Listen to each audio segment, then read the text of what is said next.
Paano nga ba ipinagdiriwang ng karamihan ang kaarawan ng isang bata? Karaniwan, gigising sila sa umaga na may halong kilig. May mga pagbati mula sa magulang, yakap, halakhak, at mga regalong sabik nilang bubuksan. Isang araw na puno ng saya at pagmamahal. Pero para kay Doris, kailanman ay hindi naging ganito ang kaarawan. Sa mismong ika-17 niyang kaarawan, nagising siya gaya ng dati, sa malalakas na sigawan ng kanyang ama't ina. Maaga pa lang, ramdam na ang bigat ng hangin sa loob ng bahay. Ang kanyang ina ay masama ang timpla. May amoy ng alak at may matinding hangover. Tuloy-tuloy ang panunumbat at galit.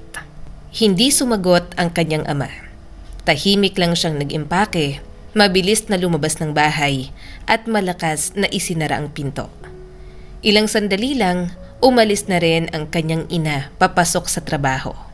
Ni hindi man lang naalala na kaarawan ng kanyang anak na si Doris. Gabi na nang bumalik ang mga magulang niya, kasama ang kanilang mga kaibigan na sina Ann at Paul. Umuulan ng bahagya, yung tipikal na ambon sa Pilipinas na nagpapabigat ng pakiramdam. Mainit pa rin ang hangin kahit gabi na, at ang lagkit ng panahon ay parang dumagdag sa bigat ng dibdib ni Doris. Lasing na si Paul. Tulad ng nakasanayan, bigla niyang hinawakan ang kamay ni Doris at pabulong na nagsalita. Pautal-utal na sinabi na sa edad na 17, marami nang pwedeng gawin, higit pa raw sa halik.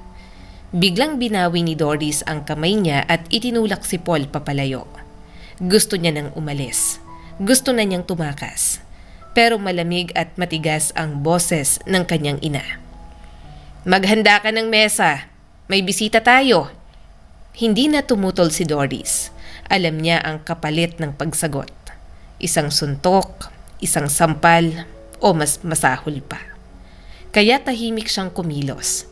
Nagprito siya ng patatas, naghiwa ng mga gulay, at inayos ang mesa para sa masayang salo-salo ng mga matatanda. Matapos yon, tahimik siyang lumabas ng bahay. Ayaw na niyang marinig ang tawanan, ang ingay, at ang kasiyahang hindi kailanman naging para sa kanya. Sa parke siya naupo, sa isang bangkong bahagyang basa pa sa ulan. Madilim na ang paligid, isang mahinang ilaw ng poste lamang ang nagbibigay liwanag sa kanyang figura. Isang dalagitang may luha sa mata. Basang-basa ang tsinelas at pusong pagod na. May mga nagja-jogging na dumadaan, pawisan kahit gabi na. May mga magkasintahang naglalakad, magkayakap, tumatawa at walang iniintinding problema.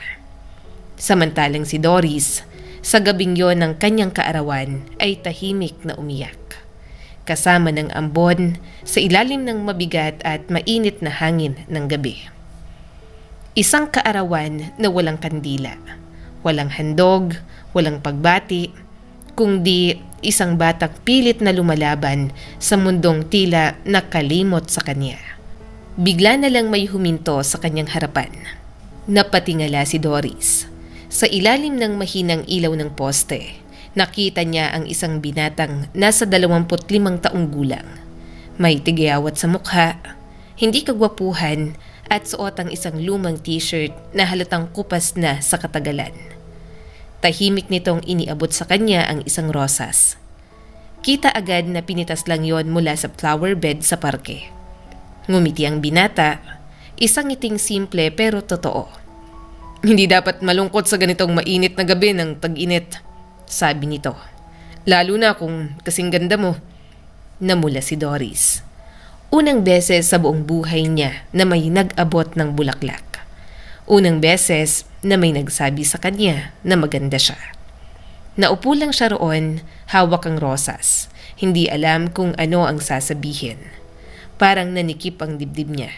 Halo ng hiya, gulat at kakaibang kilig na hindi niya pa naranasan kailanman. Natawa ang binata at magalang na nagtanong kung pwede siyang umupo sa tabi niya. Tumango si Doris. At doon, nagsimula ang kanilang pag-uusap. Ang pangalan ng binata ay Ray. Nakatira raw siya sa karatig na distrito, kasama ang kanyang ina.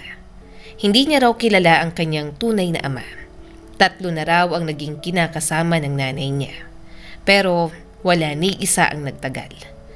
Mahigpit at palautos daw ang kanyang ina, kaya hindi rin nagtatagal ang mga lalaki sa kanilang buhay. Tahimik na nakinig si Doris, hanggang siya naman ang nagsimulang magsalita.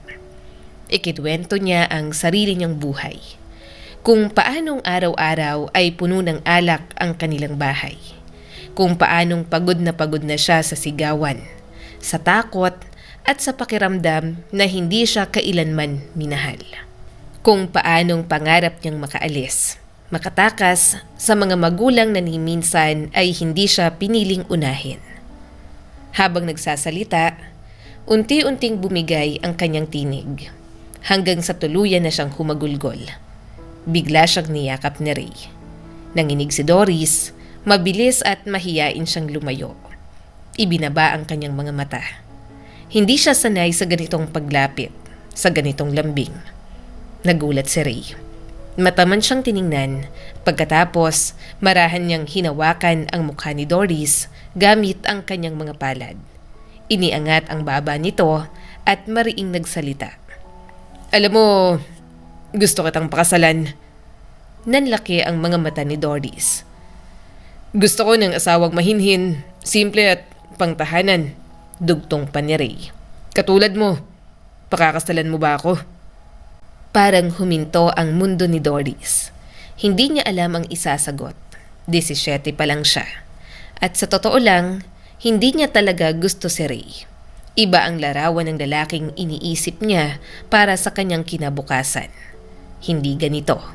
Pero si Ray ay mukhang mabait. Simple, tahimik, at higit sa lahat, hindi umiinom. At matagal na niyang pinapangarap ang makaalis sa bahay ng kanyang mga magulang. Kailan pa kaya darating ang ganitong pagkakataon? 1 linggo ang lumipas. Dumating si Ray, may kasamang kaibigan at isang lumang sasakyan. Inilagay nila ang iilang gamit ni Doris. Mga damit, ilang notebook at kaunting ala-ala ng nakaraan sa loob ng kotse. Walang salo-salo, walang paalam, walang luha ng magulang. At sa isang mainit na umaga, habang papalayo ang sasakyan sa kalsadang puno ng alikabok at alaala, nagsimula ang panibagong buhay ni Doris. Isang buhay na puno ng tanong, isang buhay na puno ng pag-asa, at mga lihim na hindi pa niya alam kung saan siya dadalhin. Malamig ang naging pagtanggap ni Sonia, ang ina ni Ray, sa nobya ng kanyang anak. Sinipat niya si Doris mula ulo hanggang paa. May mapanuring tingin, nakatikom ang mga labi, at halatang may paghamak sa mga mata. Pagkatapos ay malamig niyang sinabi, "Sige, dito ka muna tumira. Pero tandaan mo, kapag sinuway mo ako, palalayasin kita. Wala akong pagsisisi. Naiintindihan mo ba?" Tumango si Doris. Isang salita lang ang malinaw sa kanya. Wala na siyang babalikan. Ayaw na niyang bumalik sa bahay ng kanyang mga magulang. Kaya sa loob-loob niya, nangako siya sa sarili. Magiging mabuti akong asawa at mabuting manugang. Pero hindi naging madali. Araw-araw, halos walang pahinga. Ipinaramdam sa kanya ni Aling Sonia na siya ay isang pabigat lamang. Siyang gumagawa ng halos lahat ng gawaing bahay. Sinisigawan siya kapag hindi raw masarap ang luto. Pinapagalitan kapag hindi raw planchado ng maayos ang damit. Kahit anong gawin niya, palaging may kulang. Ni minsan, hindi siya nakarinig ng isang mabait o mainit na salita mula kay Sonia. At hindi nagtagal, napansin ni Doris ang mas masakit na katotohanan. Si Ray pala ay halos kapareho ng kanyang ina. Matigas ang ugali, mabilis magalit, walang pasensya. Paminsan-minsan lamang siya nagiging malambing kay Doris. Ngunit sa tuwing mangyayari yon, sa mga bihirang sandaling yon ng lambing, handa si Doris na tiisin ang lahat. ang kasungitan, ang pagod, at ang mga masasakit na salita. Hindi niya mahal si Ray. Pero ang hinahanap niya ay hindi naman pag-ibig. Isang munting init lang. Isang yakap. Isang lambing na hindi niya kailanman naranasan mula sa mga magulang niyang lulong sa alak. Mabilis na lumipas ang 2 taon mula nang magsama sina Doris at Ray. Isinilang ang kanilang anak na babae, si Mary. Muling binuksan ni Doris ang usapan tungkol sa kasal. Ilang beses niya itong binanggit. Mahinahon, may pag-asa. Ngunit sa bawat pagkakataon, iisa lang ang sagot ni Ray. Nagkikibit balikat lang ito at ngiting walang bigat. Bilang single mother, may mga benepisyo ka, sabi ni Ray minsan. Sulitin natin yon, tapos saka tayo magpakasal. Nagulat si Doris. Tumitira naman tayo ng magkasama, dugtong pa ni Ray. Anong pinagkaiba nun? Hindi kita iiwan, hindi rin ang anak natin. Masakit para kay Doris, pero tumango pa rin siya. Pinilit niyang paniwalaan ang sarili na mas mabuti na rin siguro ang ganito. Hindi siya pinapalayas. Pinangakuan siya ng kasal at higit sa lahat, hindi umiinom si Ray. Sa mundong kinagisna ni Doris, sapat na yon upang manatili. Hindi niya alam na ang pagtitiis na pinili niya ay simula pa lamang ng mas mabigat na pagsubok. 3 taon pa ang lumipas. Unti-unti nang nasanay si Doris sa walang katapusang pagngangawa ng kanyang biyanan at sa kasungitan ni Ray. Wala na rin siyang alam na ibang uri ng buhay, kaya hindi na niya naiisip na umalis pa. At kahit gustuhin niya man, saan siya pupunta? Hindi na siya pwedeng bumalik sa kanyang mga magulang. Hindi pa rin sila kasal ni Ray. Pero sa puso ni Doris, asawa niya na ito. Paano ba niya iisipin ang iba? Iisa lang ang lalaking dumaan sa kanyang buhay. At may anak sila. Kung hindi asawa si Ray, ano pa ba siya? Kahit hindi niya kayang mahalin si Ray ng buong buo, tinanggap niya ang katotohanang ito na ang kanyang pamilya. Nakahanap ng trabaho si Doris bilang tendera sa isang maliit na grocery sa kanilang lugar. Isang simpleng trabaho pero sapat para may ambag siya sa gastusin. Si Mary naman ay nagsimula ng pumasok sa kindergarten. Tuwing umaga, kahit mainit at malagkit ang hangin, masaya si Doris na ihatid ang anak. Hawak ang maliit na bag nito. Tahimik ang buhay, payak, walang saya pero wala ring gulo. At para kay Doris, sapat na yon. Hanggang sa isang araw, may pumasok na suki sa tindahan. Isang parlorista mula sa kabilang kanto. Habang kunwari namimili, bigla itong umisi at may bahid ng panunuya na nagsabi, "Tapos ng katahimikan mo, umiinom na ulit ang Ray mo." Parang may biglang bumagsak sa dibdib ni Doris. Ano? Hindi niya naintindihan. Pero, mangyayari ba yon? Kailanman ay hindi naman umiinom si Ray. Pero yon ang akala niya. Nang gabing yon, pag-uwi niya, halos manginig siya sa nakita. Nakahandusay si Ray sa sofa. Amoy alak, lasing na lasing. Walang malay. Katabi niya si Aling Sonia. Umiiyak, hawak ang panyo at nanginginig ang balikat. Sa pagitan ng hikbi, nagsalita ang matanda. Noong kabataan pa niya, doon niya lang natalo ang bisyo, sabi ni Sonia. Bago kanya nakilala. Tumingin siya kay Doris, puno ng pagsisisi ang mga mata. Natuwa ako nang pumasok ka sa buhay namin. Iniisip ko, baka ang pamilya ang maging dahilan para tuluyan siyang tumigil sa pag-inom.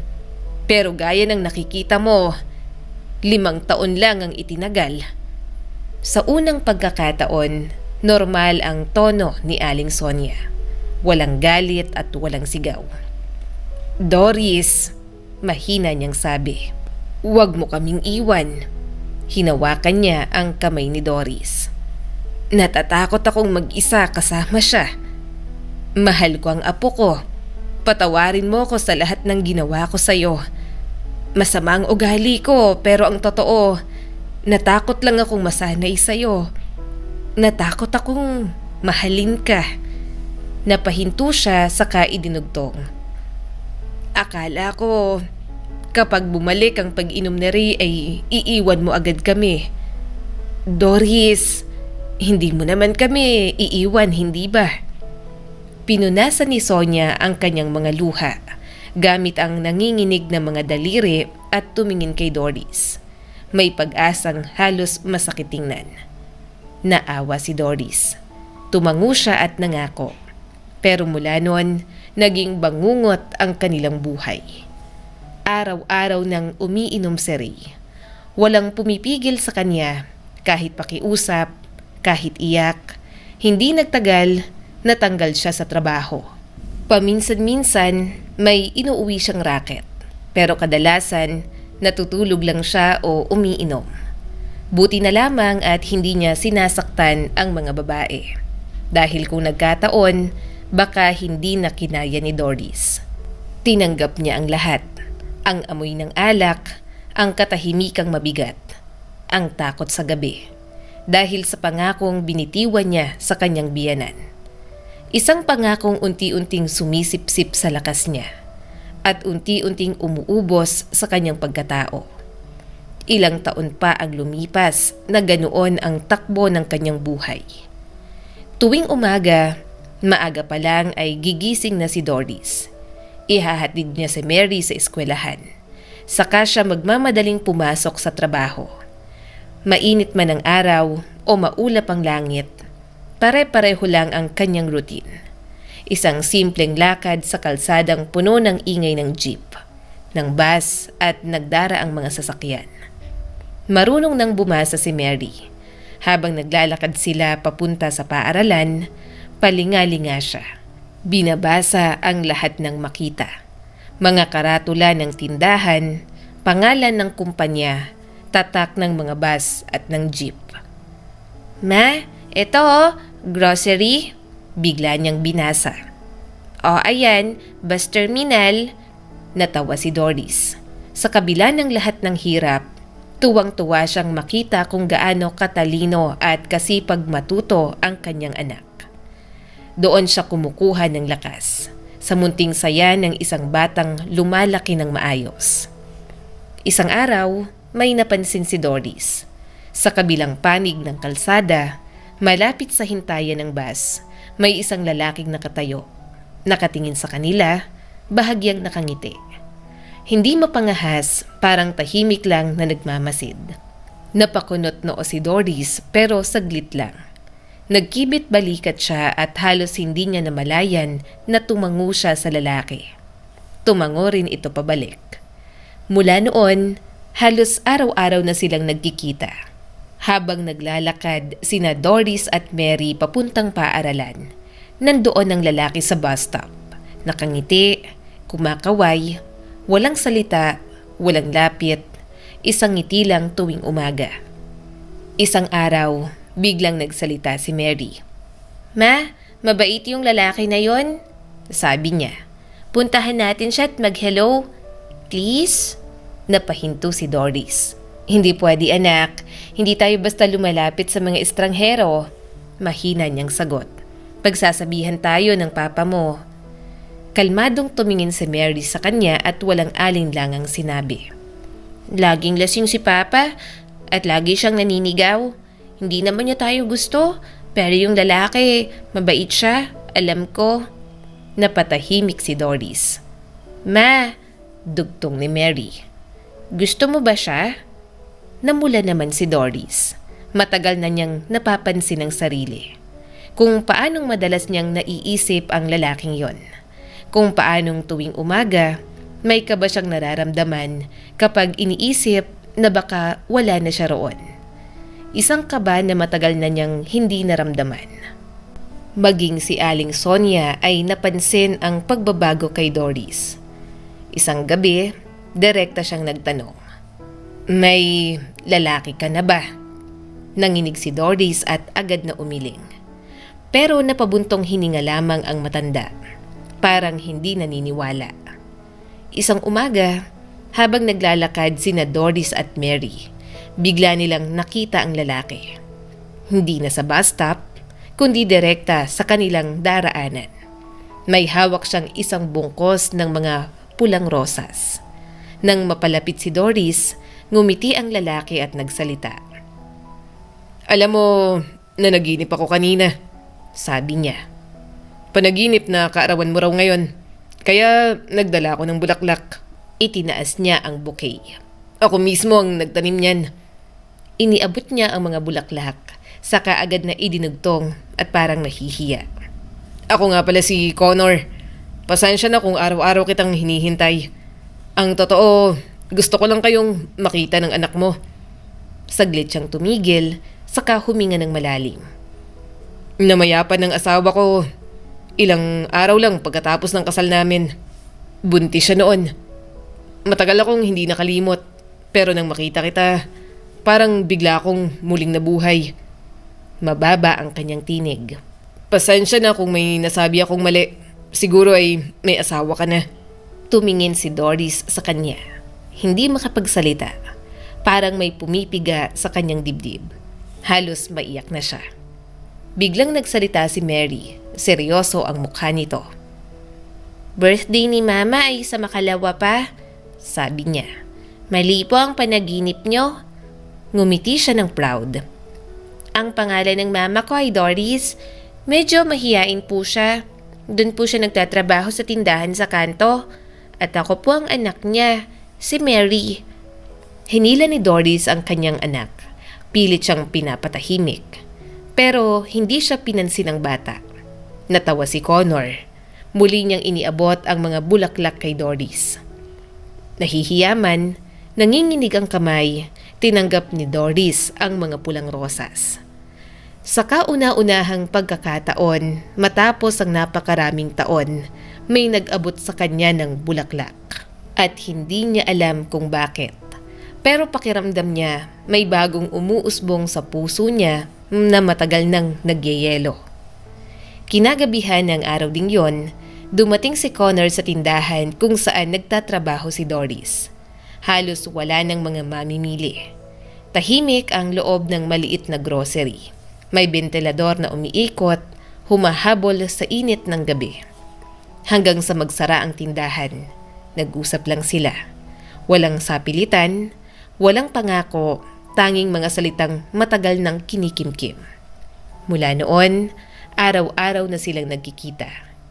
Isang hapon, tuluyan ang naglakas loob si Doris. Ikinuwento niya ang lahat. Si Ray na kailanman ay hindi siya pinakasalan. Ang pagbabalik ng bisyo sa alak at ang pangakong binitiwan niya sa kanyang biyanan. Ikinuwento niya kung paano siya nanatili kahit unti-unti nang nauubos ang sarili. Tahimik lang na nakinig si Connor. Wala siyang sinabing anuman. Marahan lang niyang hinawi ang isang hibla ng buhok ni Doris. Isang simpleng haplos pero puno ng pag-unawa. Doon napagtanto ni Doris ang katotohanan ng matagal na niyang iniiwasan. Mahal niya na si Connor. Naawa siya kay Ray, naawa siya kay Aling Sonia. Pero alam niyang hindi na niya kayang mabuhay sa dati niyang mundo. Isang buwan ang lumipas, inanyayahan ni Connor si Doris na iwan si Ray at lumipat sa kanyang bahay. Kasama si Mary. Pinangarap yun ni Doris, araw-araw, gabi-gabi. Pero natatakot siya. Natatakot siyang matawag na taksil. Natatakot siyang maging isang babaeng sumira ng pamilya. Sa sobrang bigat ng dibdib, napagpasyahan niyang magsabi ng totoo. Kinagabihan, matapos ang trabaho, pumasok siya sa silid ni Aling Sonia. Nanginginig ang kanyang mga kamay habang humihingi siya ng pahintulot na magsalita. At nagsalita siya. Tapat, buo at walang itinago. Nang matapos si Doris, tumulo ang luha ni Sonia. "Alam kong darating ang araw na makakatagpo ka ng lalaking karapat-dapat sa'yo," mahina niyang sabi. "Mabait ka, masinop, tapat. Ang anak ko, hindi siyang uri ng asawang nararapat sa'yo. Napayuko ang matanda. Hindi mo na siya mababago. Alam ko yun. Bata pa lang siya. Pinalaki ko siyang mali. Sobra ko siyang pinalambot. Ito ang krus na kailangan kong pasanin. Niyakap ni Doris ang matandang babae. Sabay silang umiyak. Walang galit, walang sisi. Tanging pag-unawa at sakit ng katotohanan. Makalipas ang ilang araw, lumipat sina Doris at Mary sa bahay ni Connor. Ilang beses na dumalaw si Ray. Sumisigaw, nagbabantang mananakit. Pero kalaunan, tumigil din siya. Parang nakalimot at parang bumitaw. Si Aling Sonia naman, hindi kailanman kinalimutan ang kanyang apo. Madalas siyang bumisita, may dalang pasalubong. Kapag may sakit si Mary, nandoon siya. Sa paglipas ng panahon, lalo pang naging malapit sina Doris at ang kanyang itinuturing na biyanan. Hindi na bilang manugang at biyanan, kundi parang mag-ina. Lubog na lubog si Ray sa bisyo. 1 taon ang lumipas. Nalunod siya habang lasing sa pangingisda. Alam ni Sonia na patungo roon ang anak niya. Pero hindi niya pa rin kinaya ang sakit. Bumagsak ang kanyang katawan at isipan. Pinakiusapan ni Doris si Connor na kunin si Sonia at patirahin muna sa kanila. Inalagaan siya ni Doris, pinakain, inaruga, tinulungan siyang muling tumayo. At nang isilang ni na Doris at Connor ang kanilang kambal na lalaki, si Aling Sonia ay naging isang mapagmahal na lola. Hindi lamang kay Mary, kundi sa lahat ng bata sa bahay. May mga gabi pa ring nakakaramdam ng guilt si Doris para kay Ray. Pero tuwing tinitingnan niya ang kanyang mga anak, tuwing nararamdaman niya ang yakap ng lalaking tunay na nagmahal sa kanya, napapangiti siya. At sa puso niya, tahimik niyang hinihiling na sana karapat-dapat siya sa kaligayahang ito. Lumipas ang mga taon na parang hangin. Sa isang tahimik na umaga, habang pinapanood ni Doris ang kanyang mga anak na naglalaro sa bakuran, si Mary na masayahing nagbabasa ng libro sa lilim ng puno, at ang anak niyang lalaki na tumatakbong naghahabulan, napangiti siya. May init ang araw, may simoy ng hangin, at may kapayapaan sa kanyang dibdib. Hindi perpekto ang kanyang pinagdaanan. Maraming luha, maraming tiis, maraming gabing tinanong niya ang sarili kung tama ba ang mga naging desisyon niya. May mga sandaling bumabalik ang alaala ni Ray. Hindi bilang galit, kundi bilang paalala ng isang buhay na hindi niya piniling ipagpatuloy. Sa piling ni Connor, natutunan ni Doris ang isang simpleng katotohanan. Ang pagmamahal ay hindi dapat pinipilit, at ang pamilya ay hindi dapat binubuo sa takot at pangako ng pagtitiis. Si Sonia, na minsang naging dahilan ng kanyang luha, ay ngayon isa ng mahalagang bahagi ng kanilang buhay. Isang lola na bumawi sa mga pagkukulang sa pamamagitan ng walang kondisyong pagmamahal sa mga bata. Sa wakas, hindi na kailangan magtago ni Doris ng saya. Hindi na kailangan humingi ng paumanhin sa pagiging masaya. Dahil minsan, ang tunay na kaligtasan ay nagsisimula lamang kapag pinili mong iligtas ang sarili mo. Ang kwentong ito ay nagpapaalala sa atin. Hindi kasalanan ang umalis sa isang buhay na unti-unting pumapatay sa'yo. Hindi ka masamang tao kapag pinili mo ang kapayapaan kaysa sa pagtitiis. Ang pag-ibig ay hindi nasusukat sa kung gaano ka katagal nagtiis, kundi sa kung gaano ka nito ginawang buo. At higit sa lahat, ang isang ina na piniling maging masaya at buo ay nagbibigay ng mas maliwanag na kinabukasan sa kanyang mga anak. Minsan, ang tunay na lakas ay hindi ang manatili, kundi ang maglakas loob na magsimulang muli. Muli, ako po si Skylar Guro at sana may bago na naman kayong natutunan sa kwento natin ngayon. Maraming salamat po.